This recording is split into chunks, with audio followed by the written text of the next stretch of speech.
Tyrese Haliburton walked into Game 5 of the 2025 NBA Finals with the weight of Indiana on his shoulders. The Pacers had fought, clawed, and soared through a Cinderella playoff run, but Monday night in Oklahoma City, the dream felt shaky. The crowd was roaring, the pressure was deafening, and Haliburton, usually the maestro of Indiana's symphony, was offbeat from the opening tip. As the first half unfolded, it became clear something was wrong. This wasn't just a cold shooting night. This wasn't just defensive pressure. This was something deeper, something physical. By halftime, the numbers spoke volumes. 0 points, 0 buckets, 0 rhythm. Haliburton was 0 for 5 from the field, including 0 for 4 from beyond the arc. And he had just 2 assists. 2. From the man who typically paints the floor like an artist with vision and purpose. Then came the news that shifted the entire conversation. ESPN's Shams Charania, during the halftime broadcast, revealed that Haliburton was dealing with tightness in his right calf. It wasn't just bad form, it was restricted movement, discomfort, and pain that dulled his brilliance.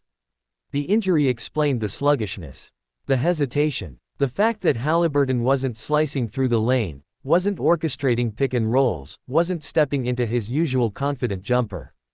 He was out there, but a version far removed from the electric guard who had led the Pacers through battles against giants. The calf tightness wasn't new territory for Haliburton. Throughout the season, minor tweaks had crept into his lower body. But he'd fought through them. He'd gritted his teeth and played on. Because that's who he is.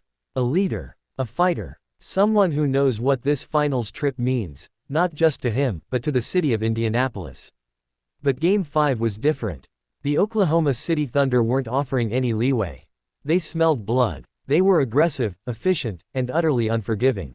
The Thunder built a 59-45 halftime lead, taking advantage of Haliburton's immobility and exploiting the gaps left by his muted presence. And this wasn't just about offense. With Haliburton compromised, the Pacers' ball movement collapsed. The tempo was off. The plays were static. Indiana became a team without its heartbeat, and it showed.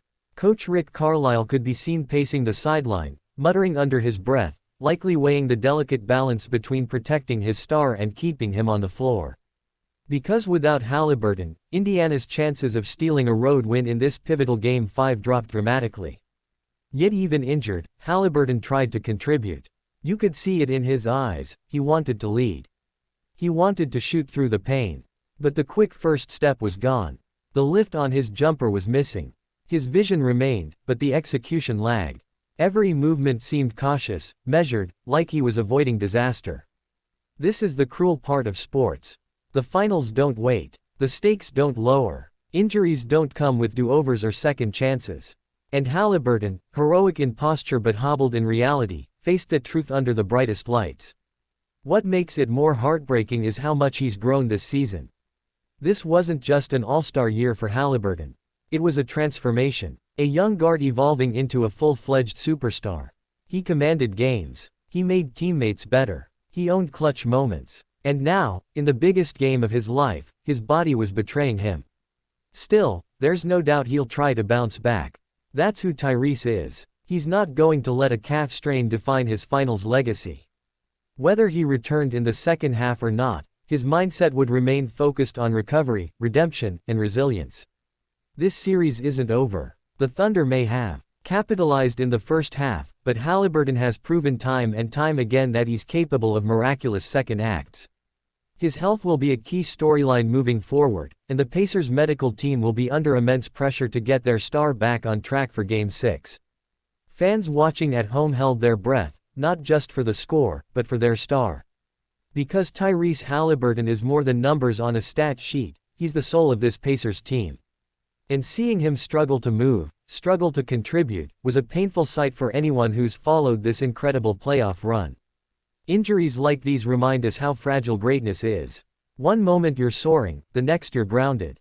But true champions rise, not because they're unbreakable, but because they rise despite being broken. Haliburton's first half may have been one to forget, but the story isn't over. Not by a long shot. Because greatness doesn't vanish under adversity.